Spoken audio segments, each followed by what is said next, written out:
बोलिए श्री प्राणनाथ प्यारे की जय। बोलिए श्री सद्गुरु महाराज की जय। सर्व सुंदर साथ की जय।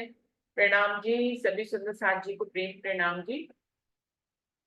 सुंदर साथ जी, सागर वाणी का चौथा सागर चल रहा है, युवा स्वरूप की शोभा और श्रृंगार का, जिसमें प्रकरण 9 है, श्री श्यामा जी की श्रृंगार, श्यामा जी का श्रृंगार दूसरो, जिसकी 129 चौपाई हो गई है। 130 चौपाई से आगे बढ़ते हैं सुंदर साथ जी।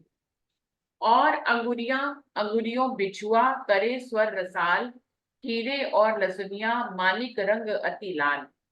अंगुलियों में बिछियों की शोभा है, जो जो प्रेम रस से भरी हुई बहुत ही मोहक आवाज करती है। इसमें हीरा लसनिया और अति अति लाल रंग के माणिक के नग जड़े हुए हैं। माहे और रंग है कई कई रकस करे चित्र, शोभा पर बलि जाइए देख देख ए विचित्र। इन बिछुओं में और भी रंगों के नग हैं, जिनमें अनेक प्रकार के चित्र अंकित हैं। हे साथ जी, आप इस अलौकिक शोभा को देख देख कर प्रेम पूर्वक न्यौछावर हो जाइए। तो श्यामा महारानी बहुत के बढ़िया। चरण कमलों की शोभा और उनके आभूषणों की शोभा का स्पेशली वर्णन हो रहा है। तो श्यामा महारानी ने अनबट और बिछुआ अलग से पहना हुआ है। राजी ने सिर्फ झांझरी घुंघरी का भी कलड़ा है। अनबट और बिछुआ की शोभा में भी जो है, उनमें बिछुए जो है वो स्वर मीठे निकालते हैं। झांझरी घुंघरी से तो स्वर आते ही आते हैं, बिछुए से भी महीन महीन घुंघरियों से मीठे मीठे स्वर आते हैं। और वो इंद्रावती जी कह रही है कि मैंने वर्णन और शब्द जो है वो यहाँ के लिए हैं, लेकिन आप अपनी भावों को जो है इंद्रावती जी की नूरी चरण कमलों और उनके नूरी आभूषणों की नक्शकारी की शोभा पर लेके जाइए, जिससे कि आपको अनंत अनंत अलग अलग स्वाद मिले। क्योंकि अगर आप यहीं के शब्दों तक सीमित रह गए तो इन शब्दों से भी सुख मिलता है, क्योंकि अक्षरातीत के कहे हुए शब्द हैं, लेकिन इशारा है इनमें आगे तक के नूरी भावों का। तो आपको अपनी चितवन को आगे ले जाना है, जिससे कि आप नूरी भावों को आत्मसात कर सकें। जी दीदी। एक मिनट,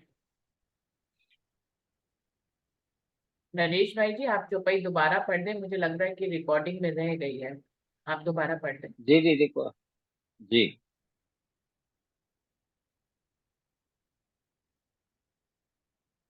जो सलूकी फनन की और अंगूरी फनोतली, ये बका फनन कबू न हुई, गई अव्वल से दूनी चलो। श्यामा जी के चरण कमलों के पंजों, उसकी तली वालों भागों भागों और अंगुलियों की इतनी सुंदरता है कि आज दिन तक इस अखंड शोभा का वर्णन नहीं हो सका था। जबकि सृष्टि के प्रारंभ से लेकर आज दिन तक न जाने कितने मनीषी हो गए हैं। भावार्थ, इस चौपाई के चौथे चरण का शाब्दिक अर्थ है, सृष्टि के प्रारंभ से दुनिया को चलते हुए आज दिन तक इतना समय हो गया। इस कथन का मूल भाव यही है कि इस सृष्टि में आज दिन तक बड़े बड़े ज्ञानी, तपस्वी, योगी, अवतार और पैगंबर आदि हो गए हैं।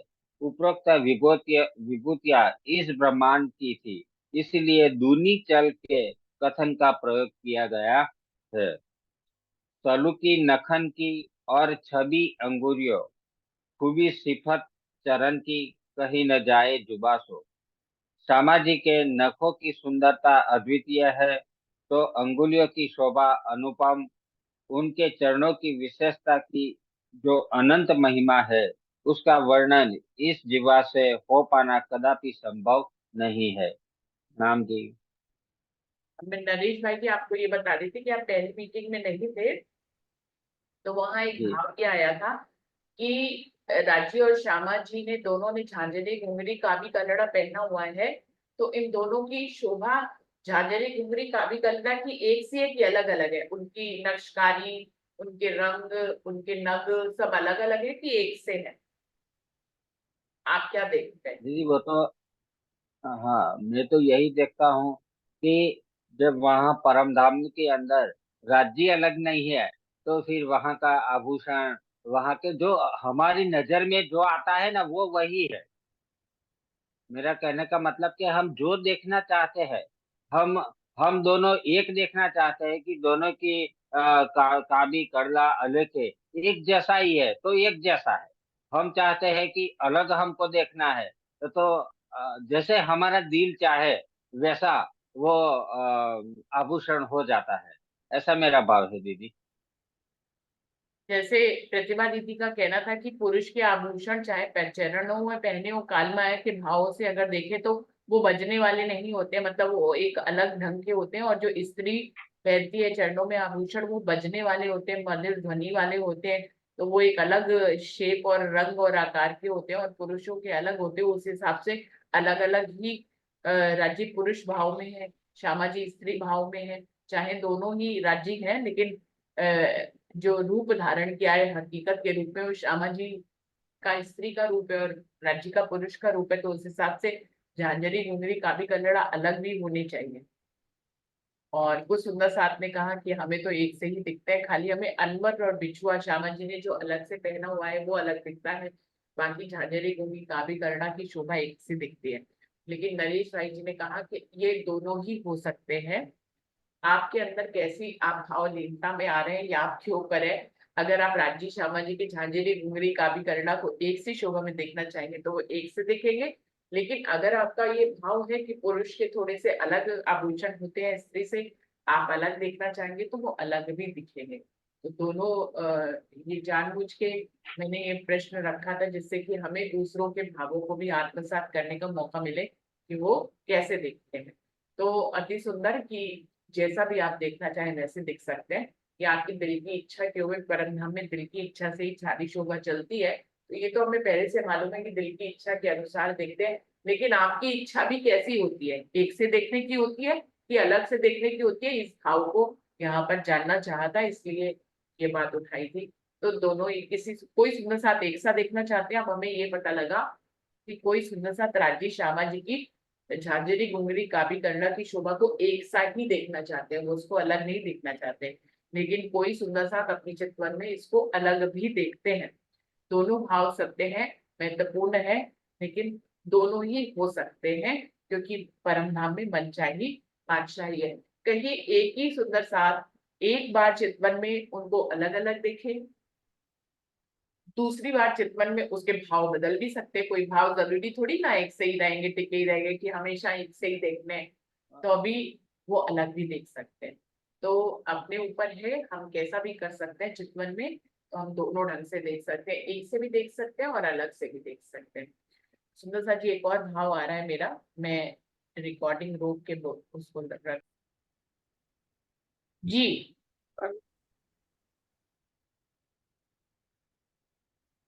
ज्योत धरत आकाश रोशनी क्यों कर कहूँ नक ज्योत मानो सूरज अर्श के तो कोटक हुए उद्योग। नखों की ज्योति का वर्णन कैसे कर सके, इनका अद्वितीय प्रकाश आकाश में प्रति भाषित होता है। ऐसा प्रतीत होता है कि मानो करोड़ों सूर्य अखंड धाम के उदित हो गए हैं।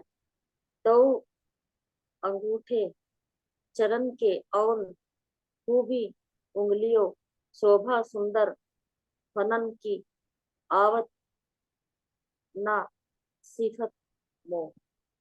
दोनों चरण कमलों के अंगूठे और उंगलियों की सुंदरता और फनों की सिफत वर्णन करने में नहीं आती। प्रणाम।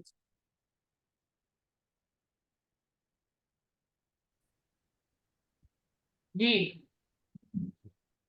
मैं ही लिखा देखूं लाख में इत ही करूं विश्राम। बल बल जाऊं देख देख के यही रूह मोमिनो ताम। मेरी तो यही इच्छा करती है कि मैं श्यामा जी के चरणों की तलियों की गहराई में बनी हुई पतली रेखाओं को देखती ही रहूं और इनके सौंदर्य में डूबकर आनंद मग्न रहा करूं। इन्हें देख देख कर मैं बारंबार न्योछावर होना चाहती हूँ। परम धाम की ब्रह्म सृष्टियों के लिए यही आत्मिक आहार है। चरण तली लाख एड़िया, उज्जवल रंग अति लाल, कहते छवि रंग चरण की, अंजू लगत ना हेड़े भाल।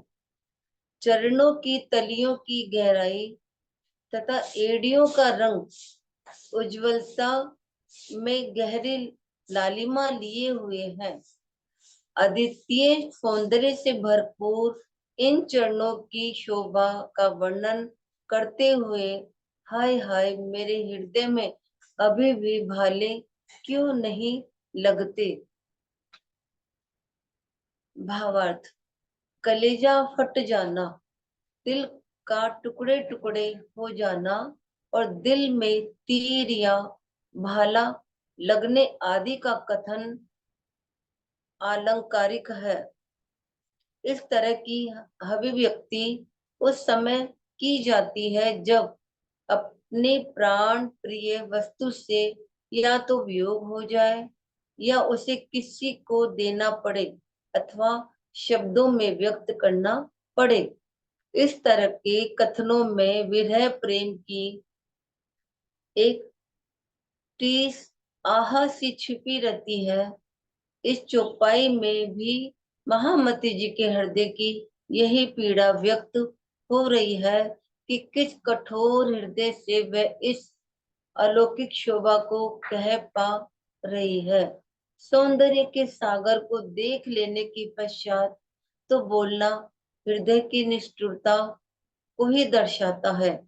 वस्तुतः ब्रह्म सृष्टियों के सुख के लिए धाम धनी के हुक्म से ही यह वर्णन संभव है, अन्यथा दर्शन के पश्चात बोल सकना तो किसी के लिए भी संभव नहीं है। प्रणाम जी।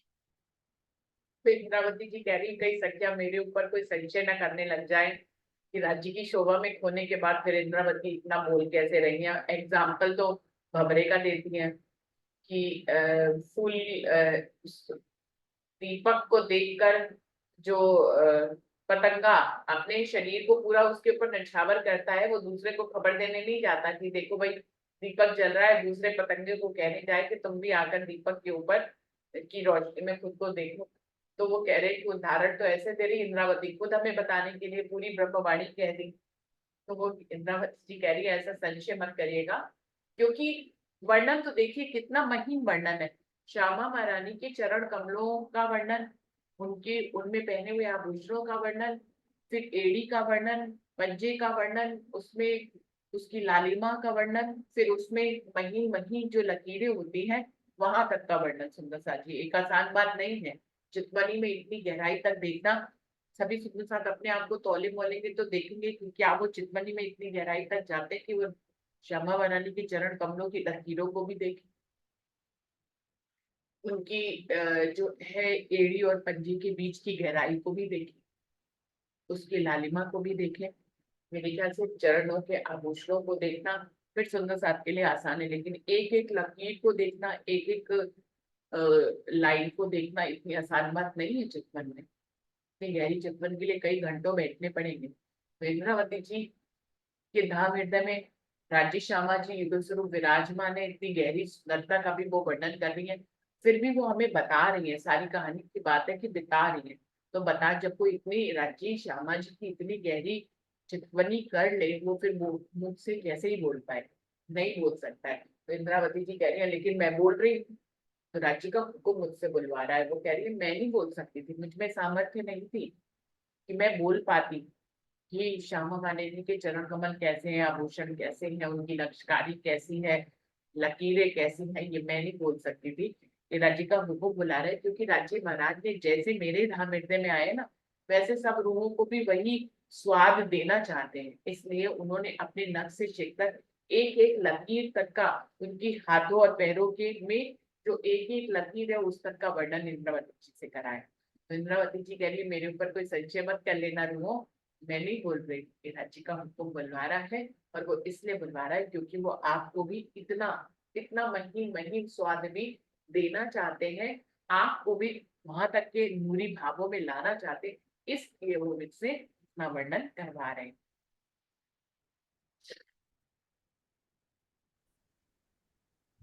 जी। दिल चाही खूबी सलूकी, दिल चाही नरम नरम छब, दिल चाहा रंग खुशबोए रही, दिल चाही अंग पब। श्यामा जी के अंगों में सौंदर्य की जो भी विशेषताएं हैं, शोभा और कोमलता है, वस्त्रों और आभूषणों में भी सुगंधि एवं रंगों की दिव्यता है, वह भी दिल की इच्छा अनुसार प्रकट होती रहती है। जो भी अंगों में है, आभूषणों में है, जो भी उनकी सुगंधि है और रंग है, वह सब राज्य हमारी दिल की इच्छा के अनुसार ही प्रकट होती रहती है। यूं दिल चाहे वस्त्र और दिल चाहे भूखन, जब जिन अंग दिल जो चाहे सो आंगू ही बनियो रोशन। इस प्रकार दिल की इच्छा अनुसार ही वस्त्रों एवं आभूषणों की शोभा दृष्टिगोचर होती है। जिस अंग में जिस प्रकार के वस्त्र या आभूषणों की इच्छा होती है, वह इच्छा के व्यक्त होने के पहले ही बन जाता है। इच्छा से जैसे इच्छा होती है, वो इच्छा होने से पहले ही, के व्यक्त होने से पहले ही वो जो हम चाहते हैं वो ही वस्त्र और आभूषण बन जाते हैं। प्रणाम।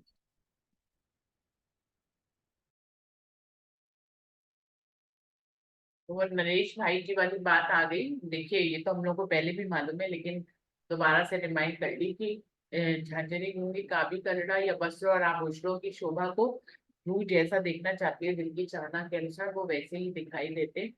एक से भी दिखाई दे सकते हैं, अलग अलग भी दिखाई दे सकते हैं, लेकिन कुछ शोभा जो राज्य की अलग ही है और कुछ शोभा श्यामा जी की अलग है। जैसे अनबट और बिछुआ श्यामा जी की अलग शोभा है, राज्य का पाग पहनना, पिछोड़ी पहनना अलग शोभा है, नीचे श्यामा जी का लहंगा चोली और चुनरी पहनना अलग ही शोभा है। राज्य जो है इजार पहनते हैं, बागा पहनते हैं, पटुका पहनते हैं, ये शोभा अलग ही है।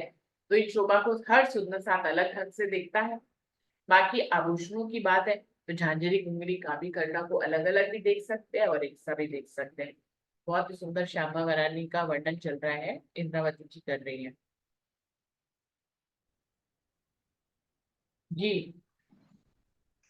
जिन अंग जैसा भूखन, दिल चाहा सब होठ, खिन दिल और चाहत, आगू तैसी करे जोत। जिस अंग में जैसा भूषण चाहिए, वैसे ही दिल की चाहना अनुसार एक पल में हो जाता है। एक ही पल में दिल की चाहना बदलती है तो शोभा भी बदल जाती है। खिनमें श्रृंगार बदले बिना उतारे बदलत, रंग तित भूखन नेने, रंग जो दिल चाहत। श्रृंगार बिना उतारे ही एक पल में बदल जाते हैं, इसी तरह से भूषणों के रंग नेने दिल चाहे बदल जाते हैं। वहाँ परम धाम में ना कुछ बनता है ना, मतलब अपने आप जो भी हमारे दिल में श्रृंगार जैसा आता है, वैसा ही एक पल में जैसे वस्त्र बन दिल में आते हैं, वैसे ही वो बन जाते हैं। और आभूषणों की भी वैसी शोभा है, जैसे हमारे मन में आता है वैसे आभूषण भी बन जाते हैं। प्रणाम जी।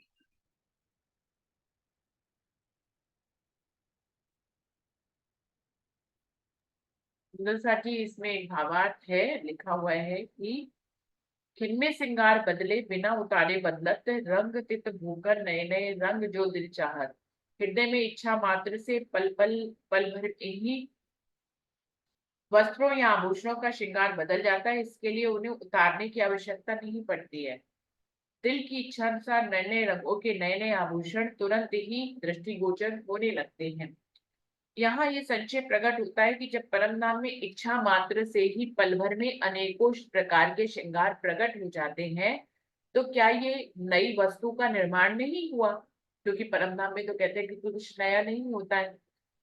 तो स्वर्ग और वैकुंठ में भी इसी प्रकार वस्त्रों और आभूषणों के बदल जाने की बात कही जाती है। वो कह रहे हैं कि ये बात खाली परम धाम में नहीं कही गई है, ये बात जो है वैकुंठ और स्वर्ग में भी कही गई है कि वहां देवी देवता जो वस्त्र पहनते हैं वो इच्छा अनुसार बदल जाते हैं, उनको पहनना या उतारना नहीं पड़ता है। तो ये पहनना उतारना कालमाया के ब्रह्मांड में है। कालमाया के ब्रह्मांड में भी थोड़ा ऊपर जाते हैं स्वर्ग और वैकुंठ की तरफ, तो यही नियम लागू होता है कि वस्त्रों और आभूषणों को पहनना नहीं पड़ता है। तो कह रहे हैं कि यही बात तो स्वर्ग और वैकुंठ के लिए भी कही जाती है। जन्मेजय की अप्सरा रानी के संदर्भ में तो फिर परम धाम और वैकुंठ में अंतर ही क्या रह जाता है। कह रहे हैं कि सुधा साथ के दिल में ये भी आ सकता है तो फिर परम धाम और वैकुंठ में क्या अंतर रह गया है। तो इसके समाधान में यही कहा जा सकता है कि संपूर्ण परम धाम में अक्षरातीत का हृदय ही सभी रूपों में लीला कर रहा है। ऐसी स्थिति में किसी भी क्षेत्र में अपूर्णता नहीं हो सकती है। यही कारण है कि वहां पल भर में ही करोड़ों प्रकार के श्रृंगार बदल जाते हैं। पाग होत कई कोट पल में। काल माया में बनी हुई वस्तु नष्ट अवश्य होती है और योग माया में बनी हुई वस्तु अनंत काल के लिए अखंड रहती है, किंतु परम धाम में स्थिति दोनों से अलग होती है। कण कण में ब्रह्म रूपता होने से यहाँ शोभा और लीला का मात्र रूपांतरण होता है। बनना मिटना या अखंड होने जैसी बातें यहाँ नहीं होती हैं। स्वर्ग और वैकुंठ की लीलाएं त्रिगुणात्मक जगत में होती हैं। उनकी तुलना परमधाम से करना वैसे ही है जैसे सागर की तुलना एक छोटे से तालाब से करना। तो सिर्फ एक बात ये कहने से कि स्वर्ग और वैकुंठ में भी जो है इच्छा अनुसार वस्त्र और आभूषण बदल जाते, इससे वैकुंठ और परमधाम एक नहीं हो जाते। वैकुंठ और परमधाम में जो है परमधाम में सब परमधाम में जरा जरा परमात्मा प्रदत्त है, राज्य स्वरूप है वहां पर। तो वहां पर ब्रह्म स्वरूप है एक एक कण। लेकिन वैकुंठ में ऐसा नहीं है। वैकुंठ में कि हर कण जो है वो ब्रह्म स्वरूप हो। स्वयं ब्रह्मा विष्णु महेश भी उनको परमात्मा कहा जाता है, पर वो भगवान है। तो भगवान की बात यहाँ पर कही गई है। एक मिनट। जी। दिल चाही शोभा धरे, दिल चाही खुश बोए, दिल चाही करे नरमाई, जोत करे जैसी दिल होए। तो परमधाम में सामाजिक के आभूषण दिल की इच्छानुसार ही शोभा धारण कर लेते हैं। उनमें कोमलता और सुगंधित भी हृदय के भावों के अनुसार होती है। इससे ज्योति भी वैसी ही निकलती है जैसी चाहना होती है। रूहे बसत इन कदमों तले, जासो पाइये पहचान, सब रूह नूर इन अंग को, ये नूर अंग रहमान। सभी ब्रह्म सृष्टियां समाधि के चरणों में रहती है। समाधि के चरणों में रहती है कहने का मतलब है कि समाधि के सानिध्य में रहती है। इन चरणों की मेहर से ही अपनी एवं धनी के स्वरूप की पहचान होती है। सभी सखियां समाधि के अंग की नूर स्वरूपा है और समाधि अक्षरातीत श्री राज्य के हृदय की नूर स्वरूपा है। इसका भावार्थ होता है कि चरणों में रहने का तात्पर्य अखंड संबंध से है। प्रेम, आह्लाद, क्रांति, ज्योति, शोभा आदि नूर है, नूर के ही स्वरूप है। तो सामाजिक को श्री राज्य के अंग का नूर कहे जाने का भाव यह है कि श्री राज्य का दिल ही सामाजिक के रूप में लीला कर रहा है। सखिया के भी रूप में वही दिल लीला कर रहा है। इस संसार में मात्र समझ में आने के लिए ही सामाजिक की अंग रूपा कहकर सखियों का चित्रण किया गया है। भला स्वलीला अद्वैत में अंग अंगी का भेद कहाँ से आ सकता है। किंतु लीला रूप में बुद्धि ग्राह्य होने के लिए वैसे ही कहा जाता है। ऐसे आम के एक बीज के कई आम के पेड़ तैयार होते हैं। उन पर लगने वाले सभी फलों में वैसा ही बीज होता है जिसमें सभी वृक्ष तैयार हुए होते हैं। इस प्रकार सभी वृक्षों में फलों में और गुठलियों में एक प्रकार की समानता होती है। यही वहदत में और मूल चीज शक्ति ही नूर है, जिसका प्रतिफल वृक्षों और फलों के रूप में दृष्टिगोचर होता है। जिस प्रकार सभी वृक्षों में फल विद्यमान है, उसी प्रकार प्रत्येक परात्मा के दिल में श्री राज्य ही विराजमान है। यही अंगी का रहस्य है। प्रणाम दी। तो सर जी उन्होंने सारे भाव प्रकट ही कर दिए हैं कि सब राज्य के सब रूपों में राज्य का दिल ही लीला कर रहा है। वास्तविकता तो ये है। हकीकत के रूप में सबको अलग अलग नाम, अलग अलग रंग रूप दे दिया गया है, या स्त्री रूप दे दिया गया है कि श्यामा जी स्त्री रूप में है पर वास्तव में राज्य है। सखियां स्त्री रूप में है पर वास्तव में राज्य है। अक्षर ब्रह्म पुरुष रूप में है लेकिन राज्य है। महालक्ष्मी स्त्री रूप में है लेकिन राज्य है। पशु पक्षी भी जो है वो राज्य है। और जबेरों की पुतलियां हैं, खूब खुशहालियां हैं, बाग बगीचे हैं, 25 पक्ष है, यमुना जी है, सब रूपों में राज्य ही है क्योंकि स्वलीला अद्वैत है। तो हर रूप में, क्योंकि वहां का जरा जरा ब्रह्म रूप है, इसी भाव को इन चौपाइयों में प्रदर्शित किया गया है कि सबको राज्य के भाव से यदि हम देखेंगे तो हमें समझ में आएगा कि सब ब्रह्म में ही है। सब जो है इसी को ही वहां पर नूर नूर भी कह सकते हैं, वाहिदत भी कह सकते हैं, स्वलीला अद्वैत कह सकते हैं। तो इस तरह के भावों को हमें आत्मसात करना है। तो तुम्हारे दिल में ये भाव बिल्कुल वैसे ही आएंगे जैसे परमात्मा में है। अरस की जी आप पढ़े। ए जो अरवाहे अरस की पड़ी रहे तले कदम, खान पान इनो इतही रूहे रहे तले कदम।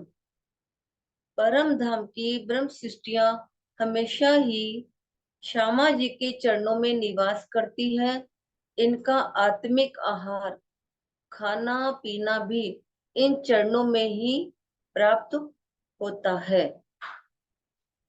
भावार्थ, चरणों में रहने का भाव है चरणों या उनकी शोभा श्रृंगार में खोए रहना। धनी का दीदार एवं उनसे वार्ता ही